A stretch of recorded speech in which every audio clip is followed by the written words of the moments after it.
People of Sheridan Town, good morning. I've been promising to put this video together, and unfortunately, I haven't had much time, let alone internet connection, in which to do this.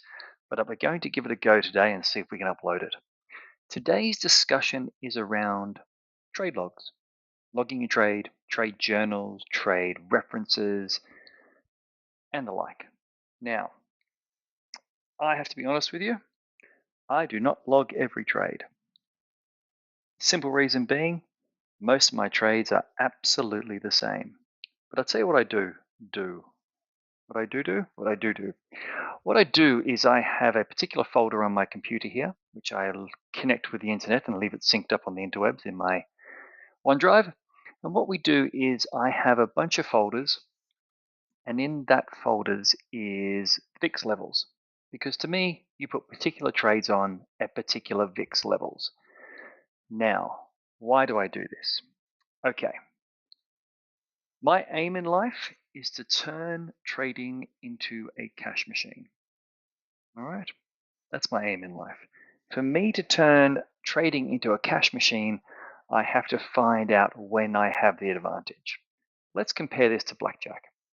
There's a wonderful book out there called 21, I think it's called 21. But anyway, it's about a bunch of MIT students that moved in on Vegas in a group of them, and they worked out how to beat the house at blackjack. Now, what they would do is they'd all spread out. They each go to a table, and they'd have a spotter in the middle. And they'd sit at the table and work out which tables are favorable to winning, basically which one had all the picture cards left. They'd then have a secret message they'd show the spotter, and the spotter would then go and grab all his mates, and they go to the table that looks like it's playing well. They'd all turn up to the table, and they take the casino apart on that particular table. All they're doing is they're finding something that is about an even bet and picking when it is at their advantage to go and play the game. That's what this is. I have in this folder, when the VIX is less than 14, the trades I put on. When the VIX is at 18, the trades I put on. The VIX is at 25, the trades I put on, and yep, 30 plus. I've got a couple of trades here, mainly do with futures that I've been playing with in the VIX trade. So what I've done is I've put particular trades in here based on the VIX level. Dan did the same thing a few weeks back. We did this wonderful half calf where he said, at this VIX, I like this particular strategy. I like this particular strategy. This is what I'm doing. I'm looking at the VIX level. I'm going, right, what's the best trade to put on here? The next big question is, how do we know what is the best trade to put on here? Let's have a look at my trade log itself. So what's the point of a journal? The point of a journal is, and I use this in golf as well, it's what did you learn today? That's pretty much what it is. What did you learn today? What valuable information have you got stuck in that melon of yours that's in your head right now that I guarantee you will forget in a week's time? Probably tomorrow because I'm getting older. So what I have is the trade summary for particular market conditions. I'm going to show you one here because this one's a new one. This is one that popped into my head this week, and I used Dan to help me create a trade, which was a double diagonal. Now here we have the market info. We're in a range. The VIX wants to hold until the CPI next week. So what we understand is we're in a range-bound market. Beautiful. But the VIX is sitting high. Let's go for a range-bound trade with some Vega to handle the downside if we get some news. And the choice was a double diagonal, 4 days with 5 wide spreads. And if we stay in the range or move down, it's all good. If we melt up, we just close. So what we've told there is this is the trade plan. This is how we get in. This is what happens if we get out. This is what we're covering. That's the idea. There's the opening trade on the left. There's the closing trade on the right. Any adjustments? I'll go through a different one in a minute and we'll see the comparison, but there was no adjustments on this. So what we have is it's an easy trade. Dan went for 3 days, I went for 4. We both made some cash.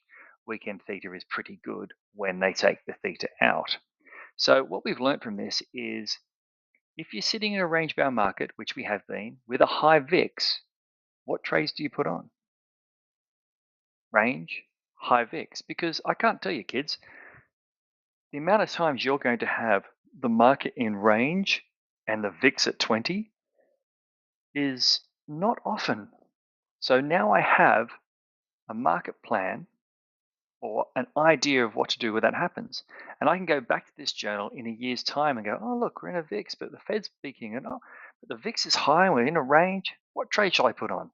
I'm going to put on this double diagonal because it worked last time and it's quite favorable to me.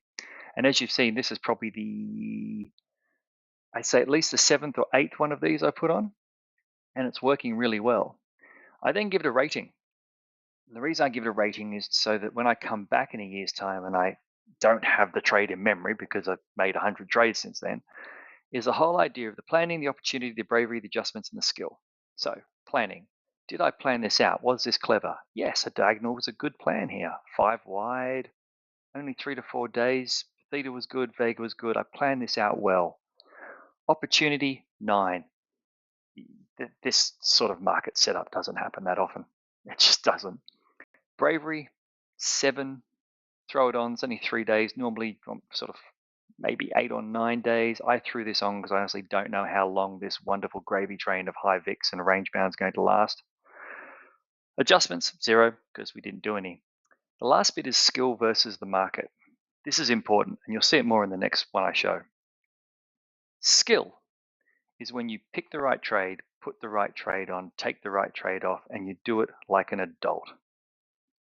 Market is when you put the trade on and the market just comes your way. I'll give you a good example. Skill is putting on an iron condor, adjusting it twice, making your money, getting out. Market coming to you as you put your iron condor on, you wait 8 days, you make your 10%, you take it off. The market just accommodated you. So when I go back and look at this plan in a year's time or 2 years' time or whenever, I can sit here and go, you know what? I did a good job here. I planned it out properly. I used my testicles, went out there, went short, get in there, get out, well done. And there was a bit of skill involved. So that's the ratings. And I do that for every kind of different trade. Lastly, what did we learn? Hey kids, you know what I learned today? This is what I learned today. Range bound with 20 VIX. Very unusual, but the diags are working here. The flies aren't doing anything without the volatility crush. That means without the volatility going down, the flies really aren't getting paid. So when the market is anticipating something, coming up to a decision, fair, FOMC, rates, earnings, whatever you want to have, wars, diagonals over calendars over flies. Double diagonals give you more room, which is nice. And next time we'll try for 10 wide, which I did. I tried 10 wide next time, same thing. I made 20% in a day. I then tried 5 wide on one side and 10 wide on the other. And I just had a play. But the point of this is I now have a record of what I did, how I did it, the background to it, and what I learned. And that is a really important part of trading because this is where you actually learn something. I didn't do it for all 15 trades I put on. I did this for 2 of them, just so I have a record to go back into my little folder and go, VIX at 20 in a range bound. What works? Double diagonals work. Clever lad. Let's do many of those. Now, the other one we used is this one. This is a bit earlier. When did I do this? Early September. So this was the butterfly? Yeah, it's a butterfly. So we put a butterfly on, and the reason we put it on is the VIX seems to want to come down, but the market's moving up, so we're in a bit of a slow grind going up. And the whole idea was to throw the butterfly on to try and take advantage of short Vega, i.e. volatility coming down. Butterflies love volatility coming down. And also a little bit of a price move.